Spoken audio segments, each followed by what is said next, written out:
The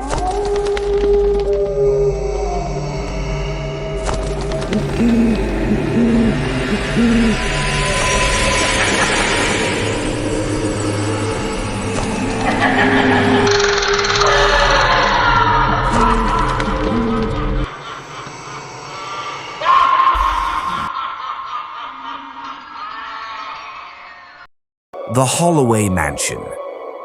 My name is David, and I live in New Jersey.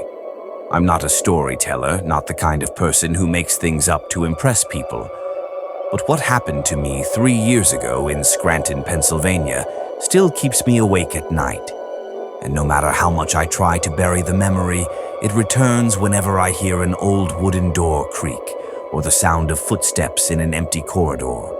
Back in 2020, I was working as a junior site surveyor for a construction company.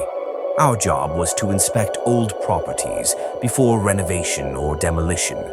Usually, it was nothing more than checking for water damage, wood rot, or foundation cracks. But then came the assignment that changed my life. The company had acquired rights to an old property in Scranton, the Holloway Mansion. It was a massive 3-story Victorian house on the edge of town, abandoned for over a century. My task was simple on paper. Spend 3 days there, document the condition, and file a report. From the very first day, I knew something was wrong.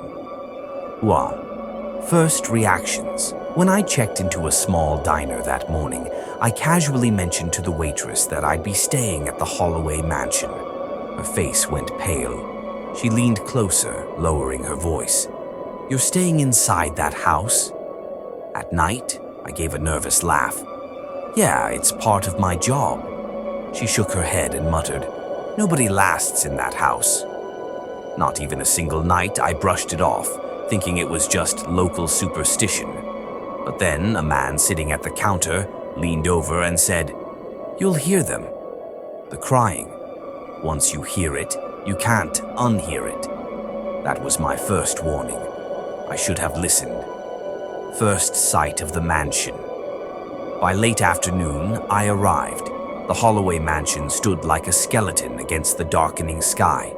Paint peeled from its wooden walls, the windows were broken in jagged shapes, and vines crawled across the porch like black veins. The entire structure seemed to sag with exhaustion, yet it didn't feel lifeless. It felt as though the house itself was waiting for me. I pushed the front door open, and the stench of mold and rot rushed out like a living thing. The silence inside wasn't natural. It felt heavy, almost liquid, pressing against my ears. I set up my gear in the dining hall, papers, flashlight, and a small sleeping bag. My plan was to document everything systematically. But within an hour, I realized the house had other plans for me. Thus, the first night, at around 11 p.m., I was making notes about the cracked ceiling when I felt it.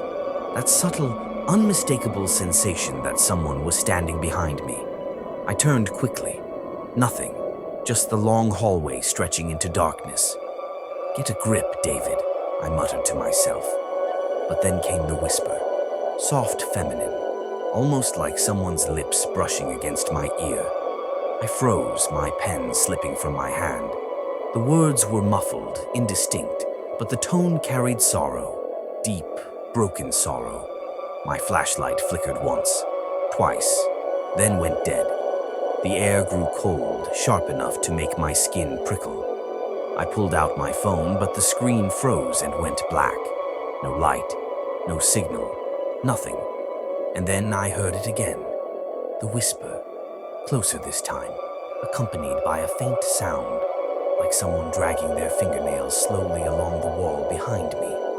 I couldn't take it. I ran to the front door, grabbed the handle, and yanked. To my relief, it opened. I stumbled outside into the cold night air, panting, shaking, my heart pounding in my throat. I slept in my car that night. Back again. The next morning, I told myself it had been fatigue, an overactive imagination. That was all. I even laughed about it in my head. A grown man running out of an empty house because of shadows and creaks. but part of my job required me to stay 3 days. My pride wouldn't let me back down, so reluctantly I returned. This time I climbed the stairs to survey the upper floors. The wood groaned beneath my boots, dust swirling around me with each step. The hallways upstairs were lined with old portraits, faces of people whose eyes seemed to follow me wherever I went. I was examining a cracked door frame when it happened again. Bang! A door at the far end slammed shut with such force that the sound echoed through the entire corridor. My chest tightened and my flashlight shook in my hand. I swallowed hard and forced myself to walk toward the door. Each step felt heavier, as if the air itself wanted me to turn back. When I reached it, I saw the door was still, perfectly still. Then, suddenly, the temperature dropped. My breath fogged in front of me, and from the other side of that very door, I heard it. A woman crying, not softly, not a sob, but violent, heart-wrenching wails that scraped at the walls and at my sanity. I staggered back, whispering, "Who's there? Hello?" The crying didn't stop. It filled the hallway, wrapping around me like icy chains. And then, slowly, painfully, the door in front of me creaked, inch by inch, until it clicked shut on its own. That sound was worse than the slam before, because this time I knew something was on the other side. Listening. I didn't dare open it. My legs shook so badly I could hardly move. Somehow I managed to back away and stumble down the staircase. That night, like the first, I fled to my car and stayed there until dawn painted the horizon. Digging into the past. The next morning, exhaustion gnawed at me, but curiosity gnawed harder. I couldn't shake the sound of that crying, so I went to the town library. When I asked about the Holloway mansion, the librarian froze. Her wrinkled fingers tightened around the edge of her desk.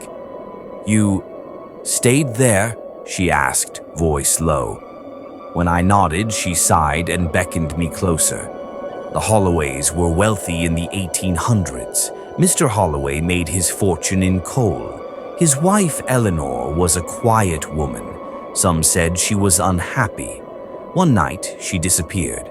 The story was that she drowned herself in the river, but no body was ever found.